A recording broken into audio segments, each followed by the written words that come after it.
Everyone, Richard Carlton here. Welcome to another awesome broadcast day. We're here at FM. My mic is not muted. I want to let you know that we are going to be having a very exciting day today, but I want to say welcome to Jacob Taylor, who is here. Jacob, are you here, actually?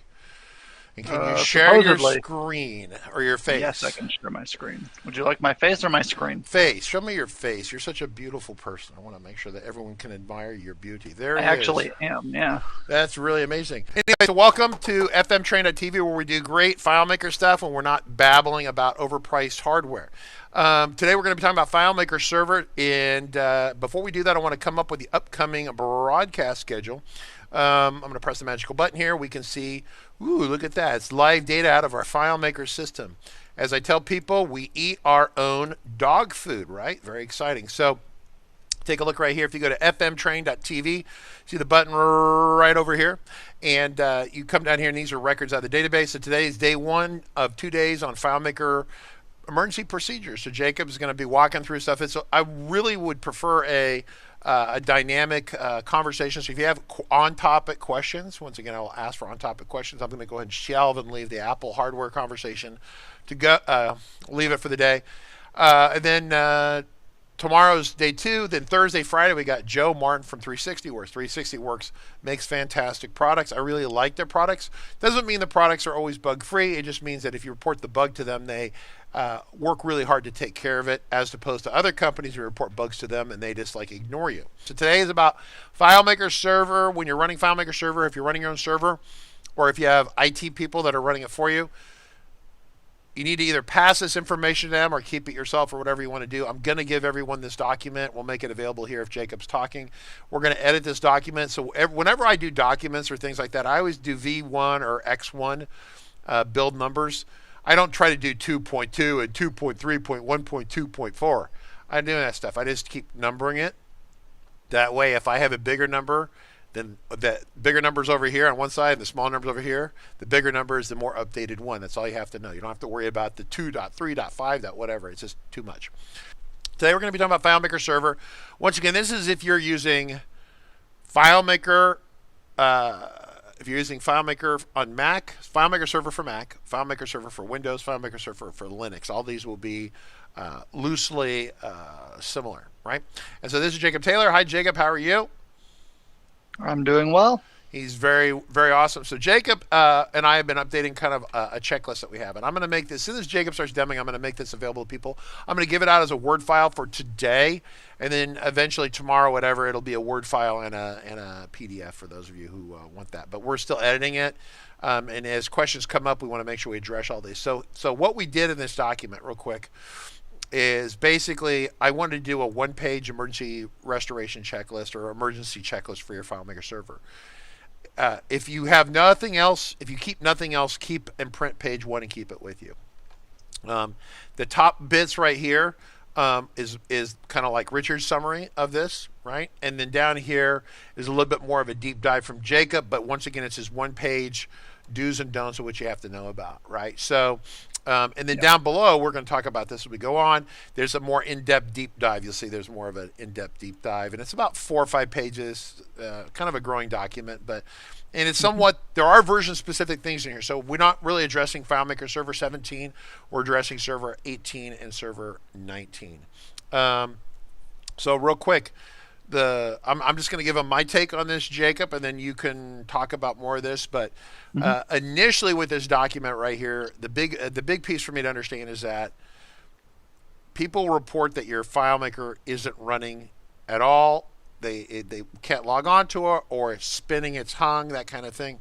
And the first thing you need to do is establish that the FileMaker server is still running. So if Sally or Fred, calls you and says it's not working, is yours working? Is it Sally or Fred? Is their computer crash? Is their internet down? I'm just telling you, you got to cover the basics of this stuff, because people will say, FileMaker down, and then you say, well, can you browse? Oh, I can't browse either, but FileMaker's down. Okay, so you just have to deal with people like that, just the way that is, right? So once you establish that the FileMaker server has an issue, the number one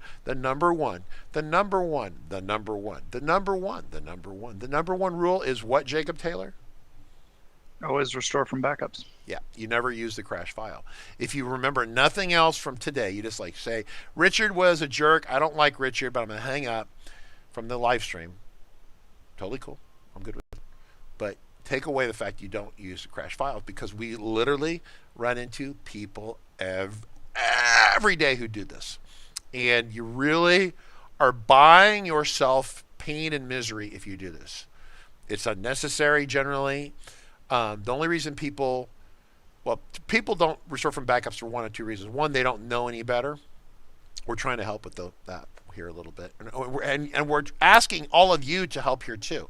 You need to get this checklist. As you're around FileMaker people, you need to educate them, right? You need to educate them. I'm sure I'm going to see a video of Megan tackling some poor guy on the sidewalk with her and her green hair. She's just going to like do some sort of football attack mode, knock him down, spike him into the ground. Like some sort of defensive back for like a football team, knock him to the ground, American football, not soccer, and then she's going to yell at him and tell him that he can't use crash files, right? I mean, that's the kind of stuff that needs to go on. Yeah, there you go. So the vicious cat attack, for those of you wondering what we have right here. So this is Megan. I want Megan to come over here. I want her to hit the person and say, you will not use backups, right? People protest for all sorts of crazy stuff right now. Even when there's nothing to protest. I can't wait to see people protesting. Don't use crash backups, right? So very, very important. And I beat it to death, but I can't carry the water on all this. I mean, I carry a lot of water, but the goal is to educate all the people here on Discord, a whole bunch of you here. A bunch of you came sliding in late. I'm not going to say anything about all these people who come sliding in late, but it's up to you to help spread the word, and at a minimum, make sure that you and your customer or your organization is not doing this. So you have to have good backups. I can't explain to you how to do good backups other than you set the schedule. Jacob can walk you through it if we wanted to cover that today. But today is about what happens when the server crashes. So you establish that there's a crash. You always use a backup. And generally, in a worst case scenario, if the internet is on and the power is on and you have a crash, if you pull the plug out of the back of the server, really brutal way of doing it, and you plug it back in and you restart the server, the hardware, it will come back up. FileMaker, the machine will come up, the FileMaker server services will come back online. If you don't have to pull the plug out of the machine, that's great. Do a restart. If you can do a graceful restart of the operating system, that's great. As a general rule, that's why page 1 is right here. As a general rule, you're going to want to restart the machine. Then you're going to want to log into the FileMaker Server Administrative Console. We're going to do that for you here in a moment. And you should see that the database files are not running. If you see the files automatically running, you're already in deep doo-doo. You are screwed. It's bad because it's already started using crashed files. That is a default preference in the product. Despite my years of yelling and other consultancies yelling at Claris about it, they have this thing. It's like a death wish. Like somehow marketing got in there and explained to everyone that you should use crash files because when you restart the machine, it's all better. It's mommy gave you your blankie, a little bit of medicine for your tummy ache, and it's all better. Please, because if you talk to the people at Claris, the engineers at Claris who use the product, they will tell you don't use crash files. So understand that. The default behavior from FileMaker Server on any of the products is to have that turned on, turn it off during the configuration setup. Please do that. It's like the number one thing you could do to help yourself. And then after that, restart the machine, you log in, the databases aren't running. Then you're going to identify and find the last good backup. What does that mean for you? It's probably it could be on your boot drive, but it might be on a different drive, a D or E or F drive or whatever kind of drives you have on your computer. If it's a Mac, it'll be mounted on Linux. They number the drives in Linux like C, D, E like that, or what do they do on Linux? No, on Linux things have mount points. It's like a path on the hard drive, and you can it's a path on the hard drive if that makes sense, where you can plug another hard drive in. Okay. By the way, your video is frozen again. Oh, cool. Can you unfreeze your video briefly? I will attempt to. I don't know what it is that you. So anyway, so on Discord. I think my camera doesn't like OS X very much, or maybe the feeling's mutual. Yeah, I don't know. Yeah, so very, very, very important that we that you understand that you're going to need to identify the last good backup. For example, as a little tip, if it crashes we had a crash the other morning. It was Saturday morning. It was 8 a.m. We detected the crash. By 8:30, we knew we had a problem. Jacob was off duty. It was my backup server IT guy, Brian, and I go, we need to go to the last good backup. And he goes, well, I'm not sure when that is. So we start looking backwards, and we know for a fact we had a good backup at 1 in the morning from that. And pretty much at RCC, there's some online orders that come in. So I made a note of what the online orders were. There were like 2 orders that came in over the night. And then what we did is we restored from the 1 a.m. backup. So any data that had been input in there would be lost, except that no one at RCC was working at 1 a.m. Saturday morning to sun up about 7 or 8 o'clock. So anyway, you don't have to use the last backup. You want to use the last good backup. And if you know that no one's been doing anything, you could go a little bit farther back, right? And you don't have to use just the one from 5 minutes ago, right? So just to keep that in mind. So once again, the conversation today is not so much about find the last backup and use the last backup. We assume all of you know that. We can demo it for you. The conversation is about kind of maybe some of the other things that are going to go on. So Jacob, I'm going to let you kind of take the conversation. I'm going to make sure we have questions. If you have questions, please ask questions along the way. So we can kind of step through some of these scenarios at some point, but actually one of the things that I wanted to demonstrate today is a crash restoration. And so we have you guys have seen this FileMaker server before. We have our sort of stream server. And I'm going to log in here, and I want to show something in particular because I need to point it out so that you all know I've done it incorrectly on purpose. As you can see right here, we have our server incorrectly configured. It is in the default configuration, which means it will try to automatically open databases that are in the database folder. Your screen should not look like this, but we're doing it on purpose because I want to demonstrate. We're going to, basically, I'm going to blow up FileMaker server and then reboot the machine, and it's going to come back up again on top of that crashed database, which is not the thing that we want. Can I ask a question real quick? So Sure. The one that we're mostly concerned about, folks, is this one right here, okay? Actually, I think we're okay to leave these on right here, right? Aren't we okay? Yeah, those are okay. We used to turn absolutely everything off, and I found it is really confusing for customers when they come in and absolutely everything is off. And so they don't know where to start because their default kind of orientation point is the admin console. And if you have all the stuff start up automatically but not open the databases, then they have something to look at and go, oh, my databases are closed. Like, let me do something with that. Okay, something has happened. So we have the current version right here. We're using, is this Windows we're using? What version of Windows is this, just out of curiosity? 2019. 2019. Server 2019. And this is basically a basic configuration, kind of stock. And, of course, the marketing department at Claris insisted that they turn this on. And that is the road to hell is paved with bad recommendations. And so that's your first step on your way to hell. So there you go. Yep. And so we have our 4 drives here and all this stuff. So we're going to walk through this. I'm going to see if we can actually do this on air. I think this works. So we're going to go, you see our FileMaker server process, and we're just going to kill it. Let's see if that works. All right. And then we're going to reboot and see. Yes? Yes, go back here real quick. I want to point this out for people who haven't seen this. When you install and run FileMaker server, you actually get more than one service. You get a number of different services here, right? And so we have these right here. You just killed one service. What was the service called? It was called FileMaker. It's just FileMaker server. Server with nothing on it. And a little bit different on the Mac. The services might be slightly named differently, but the same thing. So FileMaker server is not really one program running. These are all basically, at the end of the day, from your perspective, separate applications that are running. They're running largely invisibly. You can't really see the app down here. Like, there's 5 apps. You don't see them down here. They're running hidden. They're programs that are running hidden. And so the data API engine, you can kind of figure out what these things are doing. FileMaker server, backup server. That might be a clue that somehow helps write backups. Now these are all installed automatically as part of the installation process. And if they're all working correctly, right, then they're all doing important things. Web publishing engine. So this is helping drive WebDirect, right, and also other things. And then you got the server helper. That is the admin console, right? Is that the web admin console? right? That one? That is no, actually. So the server helper is what elsewhere we'd call the angel process.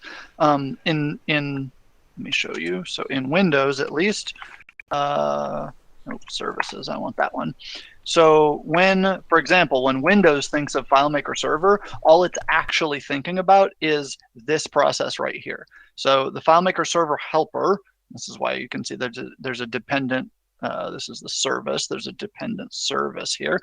And that's the one you killed. This was the one you killed, right?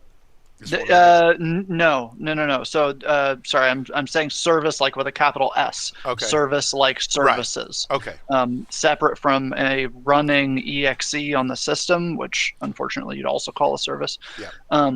Basically. So what I killed was the database engine on the server. Well, after you restart, what we want to do is come back here immediately and just look at this so we know. And we'll look at that. Yeah. Absolutely. So but when Windows, for example, thinks of FileMaker Server, that's all they're thinking about is this helper process right here. The same is true on OS X. I just don't have the nice, pretty little display here to show you guys the list. But it works exactly the same. And so basically what happens is wherever you're running, the helper process is launched, and then the helper process goes, oh, I'm the FileMaker Server helper process. Let me boot up all of my little bits. And that's the data API, it's the backup server, web publishing engine, database engine, whatever. So if you don't, what was that? The second checkbox was automatically start the database server software or whatever. If you don't have that one turned on, and we'll come back to that, it will start a bunch of the other stuff like the data API or the web publishing engine, but it will not start the database server. Specifically, the admin console will be live. You'll be able to, get in there and hit on and that kind of stuff. But what you'll actually come up to is you'll log into your admin console, and then you'll see a start database server button, basically. So, okay, if you want to go and do the restart, right? So yep. we're simulating a. Very quickly, one of these is the data API. One of these is the admin console. I don't know which, but. They have this. Yeah, they have this. These nodes, they have the same. And then name. that is the web presentation engine. Yeah, correct. All right, so we'll do a quick reboot. So wait. So those two things that are running there, they're part of the FileMaker server install. Those two. They are, yes. The Node.js. The two nodes. Yes, one's DAPI, one is the admin console. Okay. All right, because I always like it when they say FileMaker next to them, because I know they're all related. I also love that, but for example, if I. There it is. Yeah, so there's that one. So that is probably DAPI. Let me hit properties on this one. And there's that. It says admin FAQ. So that is the admin console, FileMaker admin console. So it's the 5 processes that say FileMaker on them, and then the 2 Node.js processes that are not labeled as FileMaker. Okay. Yes, and also this OpenJDK that's here, which is the web presentation engine. Probably WebDirect. Okay. Basically. So. It runs out of Corretto, but that's what's running anyway. So we're going to get to our reboot. Yeah, but this is all good stuff because this has even changed since the last time I've done it. Right, I haven't done this seriously in a couple of years. So. Yeah, they've been breaking it out lately. I'm actually pleased. So later versions of FileMaker Server 19, like 2, which is what we're on the latest version currently. They have broken out. So like data API and they're breaking the little bits out. So each thing is its own actual thing. They're not combining any of the processes anymore, which I suppose could be annoying because there's higher like memory requirements and stuff. But as you saw with that, it was another 20 megabytes, 60 megabytes, something like that. It doesn't particularly matter. All right, so we're waiting for that thing to restart itself. So that's an instance on Amazon, right?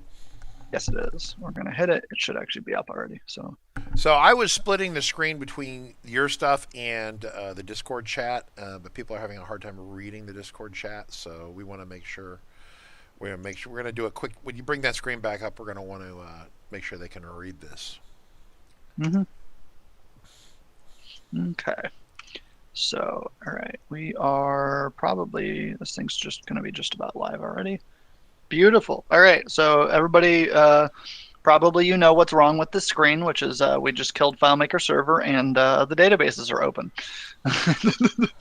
This is not what we want. And so we're going to come in here and say, all right, this is very concerning. We had a failure of some sort, a crash, and so we're like, that's interesting. Our databases are open. So as we said at the beginning, the default in every case, the thing you're going to think about doing is restoring from a backup. That will always be the thing that you're like the default assumption is just if you're not sure what happened, great, go to a backup. If you're not, if you can't figure it out, go to a backup. If you're not sure, go to a backup. If you're like, I don't know, the sun's on fire, we're having issues, whatever, great, go to a backup. That will always be. It may be painful sometimes depending on how your business works, but if the alternative is getting corruption into your file because you're using, continuing upon a crashed file, the alternative's worse. So go to a backup. However, we're going to do some investigation here. And so because the kind of like next level step beyond just the punch list of like, all right, go to a backup, go to a backup, go to a backup is we want to look at the log file for the server, because that is one of the things that one of the places that we're going to learn a lot of information about either the server's current state, if it's up and funky, or its past state, if it's down and maybe we're not sure why. So we're going to navigate this out. One thing, so at least on Windows servers, we use a program called Notepad++. It's just an open source Notepad program. I recommend something other than like the default text app on either Mac or Windows, frankly, because none of the ones that come built in usually deal with really big files particularly well. And FileMaker server logs can be at least as RCC sets them up, they can be up to 100 megabytes a piece. For example, Notepad on Windows will not handle that. Well, it may an hour from now, but so we're going to go in here. So the log location on Windows, at least, so it's going to be wherever you installed FileMaker Server. If you put it on a different drive, obviously it won't be on the C drive, so you'll need to look somewhere else. But we install these on the boot drive on these machines. So we're going to go into boot drive, program files, FileMaker Server, or FileMaker Server. And then here's some basics here. So a couple places that we're going to be dealing with are this logs directory, and not in our demo today because we're going to use one of RCC's AWS machines, and they're built a little bit differently. But if you're doing a restoration and you have most of your databases on the boot drive, if you have an on-site Mac Mini, or maybe you use a Windows machine on-site, either a virtual machine or a physical one, something like that, it's much more likely in those scenarios that you actually have your databases on the boot drive itself, because that would be half a terabyte or a terabyte or something like that. And so there'd be plenty of room for all the stuff that you'd need. But first, we're going to go into the logs. We're going to look at the event log. That's the really important one. So let's check this. So, all right, so nothing interesting here. It is worth noting, we didn't cover it I think in our little demo document. On Mac and Windows, sometimes you can get these extra text files here. They're not here because there hasn't been one written, but there will be like an std out and an std error file. This is why I ordered by date modified. If you come in here and there's one of those files present and it has, like it's 133 currently. But if you had, the timestamp is something close to what you have currently, what the current time is, you're looking at it right now. Also take a look at those files. Occasionally they will, usually it's a bunch of trash that you may not understand. That's fine. Sometimes they also contain the smoking gun to why your FileMaker server's down. And so it's just, I want to note that while I'm here because it's a small thing. But in general, you're going to focus on this one, which is the event log, which is the what's in the event log. It's not the access log, it's the event log, right? So correct. Yeah. It has so access log is like when people log in and if they maybe type their password incorrectly and stuff like that, you'll get stuff like that in there. The event log is kind of everything else, but that is mostly specifically the FileMaker server, like the database process itself, the web presentation engine, the data API. I don't think WebDirect has its own, but at least Web Presentation Engine and Data API both have their own individual log files. There's occasions when they'll spit stuff into this event log, but if you're looking for something that's kind of specifically like the Data API, it has its own log file. Go there. Not relevant to crash restoration, but just in case you guys are looking. So we're going to come all the way down. All right, so we're at the bottom of this thing. So what happened here? Ooh. Okay, so what did we get? So here's I logged onto, this was before we rebooted, I logged onto the admin console. Ooh, so we don't know what the state of this is. That's very interesting. So it didn't actually just die. When I killed it, it attempted to safely close. That's interesting. I've That's never what seen, this says right here. it try to do that before. It mostly just blows everything up. Yeah, no, when I've done this demo in the past, so that must be a change with 19.2. When I've done this demo in the past, I killed it and it just, the log ended, right? That's what I was expecting to be in here. That's good. That's a good demo. Live on air, everybody. And then we rebooted the machine, and so you see that 5 minutes later. So here's everything shutting, all the other stuff shutting down. And then here's our stop, and then here's our boot up. We note this in the document. Let me see. I hope you guys can read this, or at least kind of read it. You don't have to be able to like read each individual line or something like that. But what I want to kind of draw out here is what's on screen. So things that when you're going to come into a FileMaker server, you're going to be looking for a few things, which is we want to try and determine what the current state of the server is.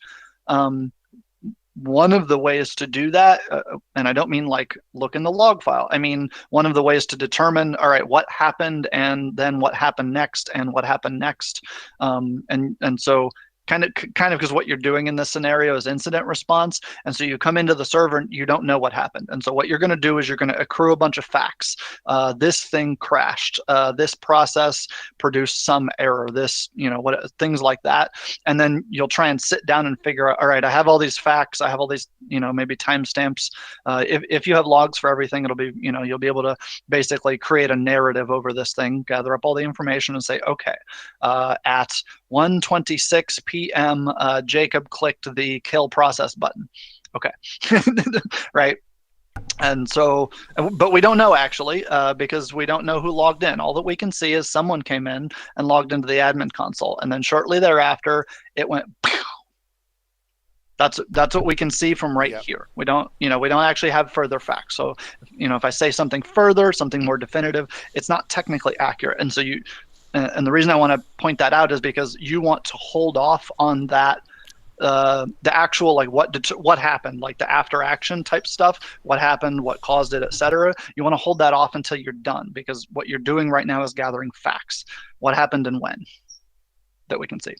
So, and the reason I wanted to pause on the screen, sorry, I'm like looping a little bit, is because this shows a shutdown of FileMaker server followed by a boot up of FileMaker server. As I call them, the log seam is right here. And it's a small one, right? We got the server shut down when we rebooted Windows, and it came back up. It looks like, was that like 18 seconds later or something like that, some tiny number.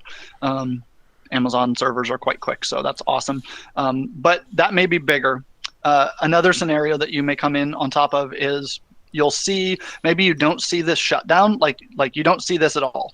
One of the smells, if you want to call it that, for something went bad, like really bad, is you don't see any of this. None of this, stopping, and you'll always, one of the things that FileMaker Server does is it does pairs of entries, and so you have, for example, that's a perfect one right there because they're both right next to each other. So you have a stopping Java Web Publishing Engine process, and then Java process stopped. Like, I have begun stopping and I've completed stopping. You'll always see both of those, and it's a tell in a FileMaker server log if you see one but not the other. That means that you can't, you can't tell me, you can't guarantee that thing shut down correctly. And because sometimes, for example, what you'll see is stopping FileMaker server engine process, like this one up here, and you'll never see a script engine process. Yeah, the next thing you see is it's attempting to start, right? It ends up. You won't see anything. You'll see like schedule hourly completed, blah blah blah, and then maybe somebody's error in here when they ran a script and something was funky, and then suddenly you'll see starting FileMaker server processes. Yeah, that's your tell. So you now have a last known time the thing was running with, maybe that person's error that I'm mentioning, and then you have a boot up. And we don't, if that's all you have a log seam. You don't know what happened between those two things. Something happened, obviously. The machine went down, but we can't confidently say at this point what happened. All right, there are two questions I want to address. I see one good one. Where's the other one? Well, I'm going to hit the first one quick. So Ron from MailSoft says, hey, so it looks like you're using container backup on a different drive. Yes, the conversation about us backup containers on a different drive was a webinar or live stream we did, I don't know, a week or two ago. We need to find the... link for that. I don't know. I'll have to pull that up. I don't know if Jeremy's still here. Jeremy, no, looks like he dipped out. But what we need to do is find the live stream link for that and send that to you. Or if you're in our video player and you run an update, you can get that link. But we spent an hour talking about just the idea of separating the container backups. You can save lots of money, and more importantly, if your containers are giant and your database is less so, you can get up to like hourly or every other hour backups, which makes crash restorations much less painful. Here we go. So leave it to TK to kick. Nice, TK. That guy, I've never seen a guy kick quite so much in a confined space. I can't even Google that fast, man. Man, he's like a monster. So there he goes. Yeah, so I put on YouTube too. Hey, David, welcome. Glad that YouTube is working okay. We make the text overly big. Once again, we're trying to communicate this to you. Obviously, on your screen, it would look. On your server, it'd be nice and short. But so everyone following the idea. You do have a question here. We want to answer this other question about David Angel, right? Event logs can be seen within Windows Event Log ? Correct. Oh, okay. That's a question. It can be. They can be seen. Yes. Okay. They can be. Yes. If you want to demo it, if I go to Event, and we do Event Viewer. That's what this application is called. So you open this up. It'll often take a good few. Oh, I'm trying to full screen it and failing. So it'll often take a good few seconds to load up. It runs through a bunch of stuff. Where you're going to go is you're going to go into Windows Logs over here on the left side, and then Application. And so that will show actually a lot more than FileMaker Server, but that is where it'll be. So you can see here we have our source column. That's where did the log entry come from. And so if I click on, let's just pick one, I'll pick the most recent one here. And so that'll say, boop, there's our opened database FMSP 20 USB, whatever. So okay, can I say something officially here? This sucks. I've never seen this before, but this is going to make it really hard to triage, find the seam and to triage that seam, right? So you won't be able to see the log seam. That isn't what I recommend people come in here for. Where do I filter current log? That's what I want. And you want critical, warning, or error. Okay. So that will look familiar, right? Yep. There's our crash. So that is what this is useful for. Is you can come in here and do errors. So for example, if FileMaker Server, I artificially created a crash for this purpose, but if it's a legit, there's some bug in FMS and it falls over, it will have details about the crash here. It'll say what the memory location was, blah blah blah, where the bug was hit. It'll give you all the little library and whatever versions if you need to be reporting that to Claris, as a bug. We can do a separate day on like bug reporting and stuff like that, but functionally that's where you'd find details like this. Those details in fact are reported to Windows. They are not in the error log. They aren't kept there, or the event log, sorry. They're not kept in the FileMaker Server event log. So all right, so say that one more time. What is not kept in the FileMaker event server log is the errors? Or the actual details. So it's like the versions of everything. Okay. This library is what because Windows will look at, FileMaker Server tried to do this weird thing and we killed it. Yeah. And then it'll say, yes, here's where it tried to do the weird thing. So it'll be in some sub library or it'll list that, and that's helpful for Claris. But that stuff is not in the event log or any of the logs inside of the FileMaker Server application directory. Yes, that is my setup. That would be mostly I don't do multiple levels like that yet. I haven't got quite that sophisticated yet. So We'll get there someday. yeah. All right. So, oh, and that's very interesting. I like that. Like Nice. which part? So, all right. So, do you guys? No, I'm looking at our log files here. So, do you guys see what any potential issue here with this? So, right, we had we intentionally set the server to the wrong setting, and so that it would start up on top of these databases that are crashed, and it looks like it did. And I'll point out the one interesting thing here, which is that it didn't even run a consistency check. Which would imply that the files were closed down properly by your little stunt. Mm-hmm. Yeah, but they were not. We have no evidence of that at all. That they were closed down properly. Yeah. So what? And I'll say this is one of those like threading the needle conversations. If a database hasn't been touched in, we'll just say, a long time, often it is, the FileMaker server has done its little maintenance and it's consistent on disk. And again, if no one has touched it in a long time. And so in this case, I booted it up this morning and no one touched it today. So there's likely literally zero modifications in any of these databases. So they haven't been touched by FileMaker server. So it will go, oh, like they're fine basically. And it won't run a consistency check because there are no pending changes or whatever. There was nothing there was no intermediate stuff inside of the FMP12 that would indicate the file hadn't been closed. I think that anyone who tries to thread the needle based on I would not. No, don't do that. Don't do that. I'm calling it out to say don't do that because you're gambling basically. So yeah, and it's unnecessary. If you have a backup, just go to the last good backup. Keep the rules simple. Use the last good backup. Yep. I mean, ideally Claris would love it so the files would automatically do this kind of stuff. But the problem is that they tried this and they basically wreck their server with the startup restoration technology, right? And so that's kind of a long. Yeah. And that's the thing is, like the idea behind startup restoration is awesome. Yeah, because it means you start the server up and like there's a problem with the file. Oh look, there's a couple of records that aren't in it, and we have these over here in this cool log, and it spits them back into the file. Runs everything together, does a big clean pass, runs a consistency check, and if everything goes flawlessly, basically, it'll put you back up again. Conceptually, that is amazing, literally amazing. The problem is kind of in the execution of it, the actual stuff that makes that work, which is the record locking and this kind of stuff, wasn't built kind of sturdily enough to support that. And so I love that. I love the direction. I love the idea. They should definitely figure something out like that makes the server, basically makes the databases a little more durable. That would be wonderful, but that isn't what we have. So. That's why we always go to the last good backup. So cool.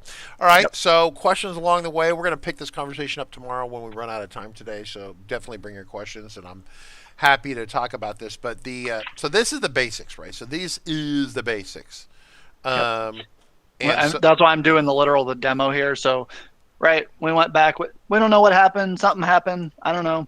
So we'll look at our log file. I'm actually going to hit no because we don't need it to be scrolling or whatever. So we scroll back. This is the very most basic thing. We want to identify our last good backup, right? Right here. So you have, this is the perfect example of a total backup schedule having run. I'll get the timestamps out of the way so you guys can see more of the actual log itself because the screen's kind of tiny here. Yeah, that's decent. So we have this is why, again, I'm talking about the pairs of line entry or the pairs of entries. So we have a schedule, starting to back up this thing, backup attempts to pause, dun, dun, dun. We have our 3 databases that are on the server. This is the deleted backup folder, which is like the old one, the previous backup that was sitting in there that just got updated. And then you'll say hourly was completed. Yep. And then at the very last one you'll ever see is hourly scheduled for, and it'll be like when is it supposed to run next, basically. And so if it's a daily backup or an hourly or a weekly or maybe a couple of our customers, for example, we set them up with 15-minute backups, and so these things will be running actually really often. And so you'll have like every 15 minutes you'll have a set of these, making sure, oh yeah, we're good. Yeah, that's what you're looking for is these the backup. I wish you could have it automatically, but that's the beginning, and then it reschedules the next one. So Yep. Very, very cool. Yep. And so what this tells us here is our backup completed, basically, successfully. And so we're going to look at probably the 1 p.m. backup, looks like. So we're going to go in here, and we're going to pick an hourly backup. And those are some old ones from when we were running it before. And we'll scroll all the way down. Oh, and here's today. And then the last good backup before I blew the server up was here, which would be the 1 p.m. backup. So we'll go in here. And you're going to have you can have multiple database folders in here. So a very quick explanation. So you see we have a databases and then a FileMaker data folder. If your server is in the default configuration, you haven't moved your databases somewhere else, or you haven't used the additional databases directory feature, which is available on the FileMaker server admin console, then you will only have one folder in here, and it will probably be called databases. So it'll be the top one. In our case, we use the additional databases feature to locate the FMP12s on a different hard drive. Basically so that the kind of the costs and stuff can scale separately on Amazon, which is cool, but it doesn't matter much for restoration. This is where our databases are. They're in the FileMaker data, and you can see Windows going, oh yeah, here's your 5 US English Master and FMSP 20 US version. So all we're going to do here is we're going to copy that. You can't see my keyboard naturally, but I have just clicked Control-C. And we're going to come over here. I popped a new window up. You see how they're the same window. We're going to go back to my computer. We're going to go to the live databases folder. And then the very most basic version is we actually don't. So I like closed and removed them to make this clean. We're going to assume that you still have the crashed databases in this directory. And this will either be your FileMaker data directory if you're using additional databases, or if you are in the I guess we'll do both. Yeah, let's do both. Hold on. Okay, so we'll do the same thing twice for demo purposes. So this is our additional database directory. So we want to keep those crashed files just in case they're useful.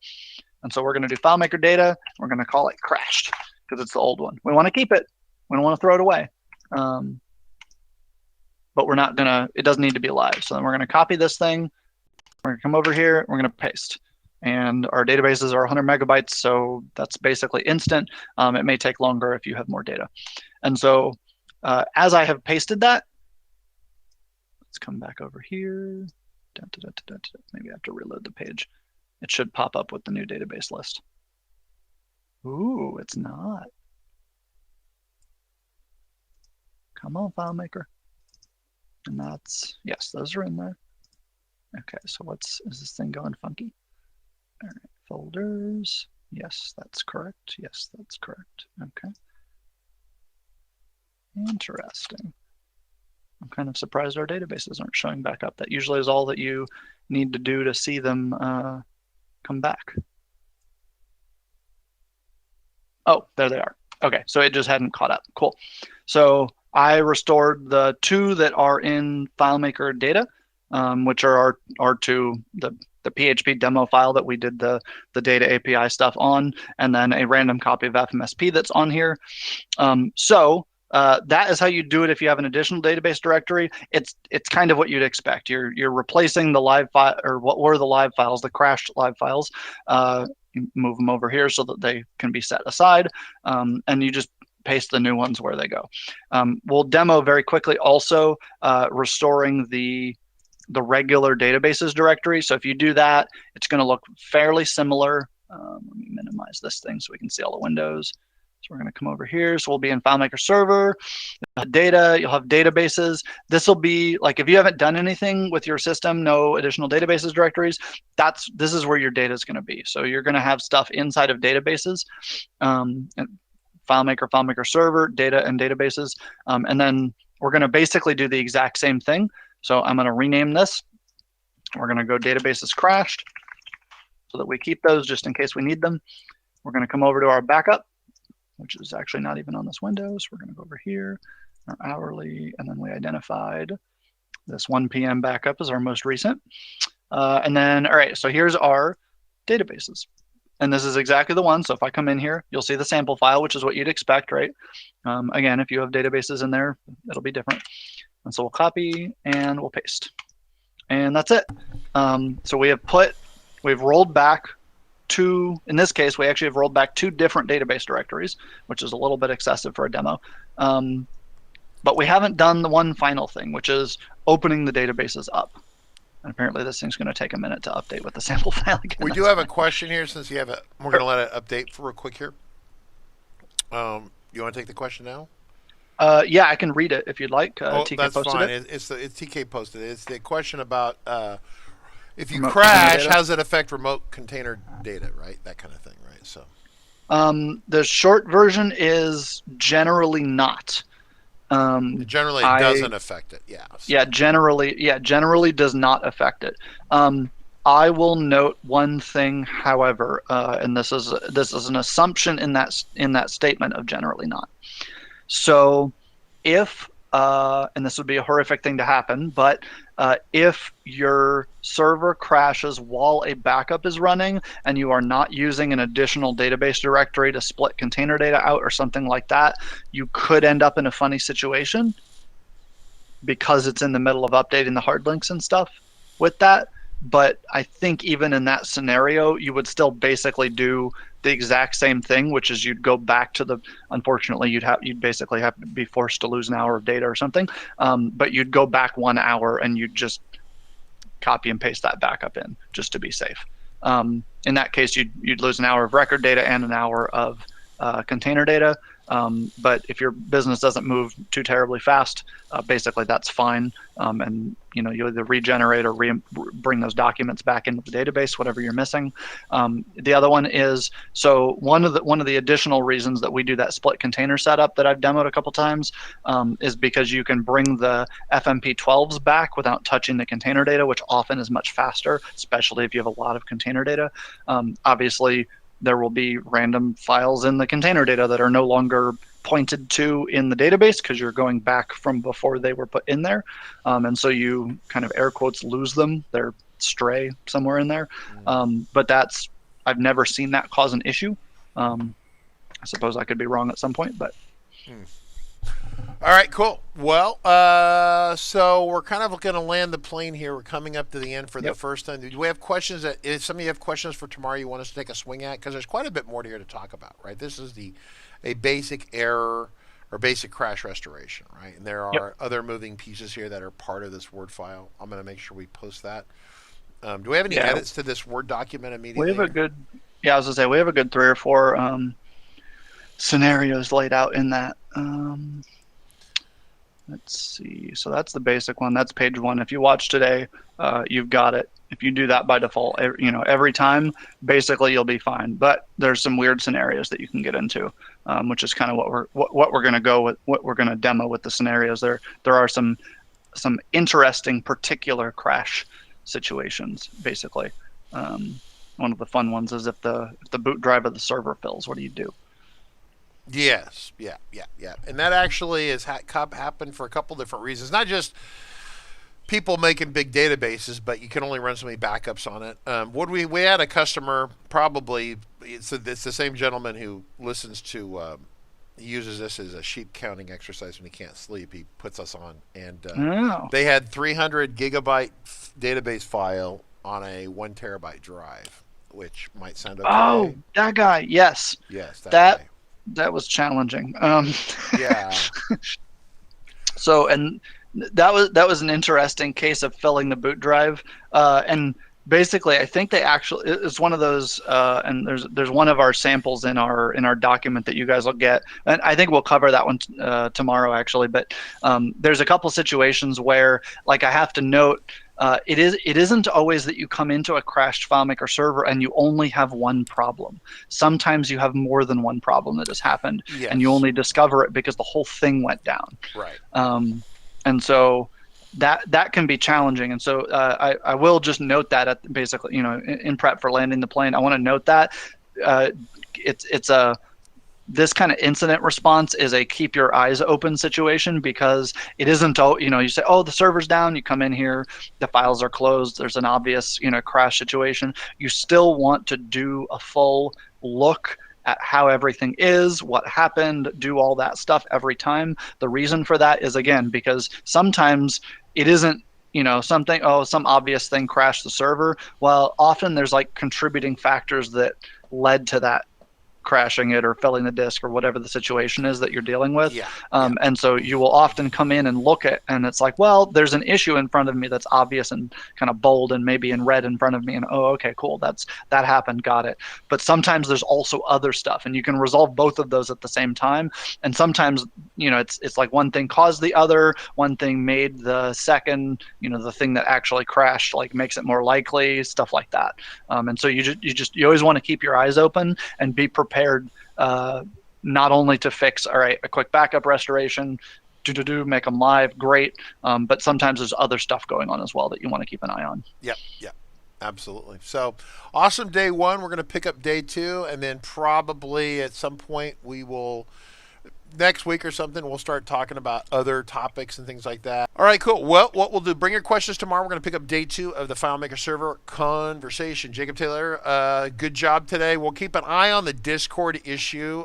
Discord is having some quality issues. We don't want the text any smaller, Jacob. I was looking at it on Twitch. It was readable, but just kind of like marginally so.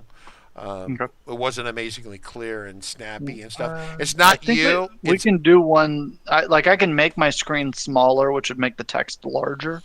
Yeah, that might be useful. One step. So do one step if you want. I know it's kind of ugly, but it helps people actually read it. If I think we can go down basically to actual 720. We're slightly above 720 right now. Yeah, we can go to actual 720 if it'll still work. We'll have to test it out. So everyone, appreciate it. We'll catch you tomorrow. Have a good day. See you.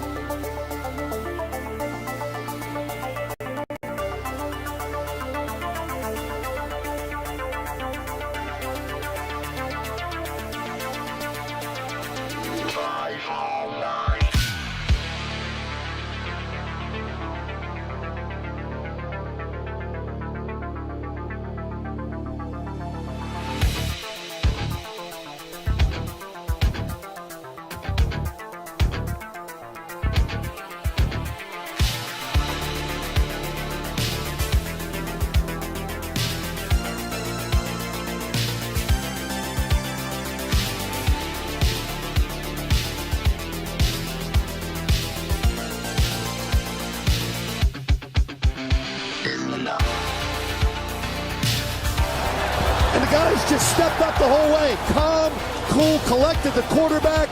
Great read, good patience. More importantly, great job up front protecting this quarterback to give you a chance. And that's all you can ask for. Trying to rally down 10. 9:25 to go here in the fourth. Short motion by Amendola from the left. Brady takes the shotgun snap. Stands in, throws it left for Amendola. Reaches up and snacks a high throw and lands inside the 10. Rolling to the 9. Ball slightly behind him, but Danny makes the grab.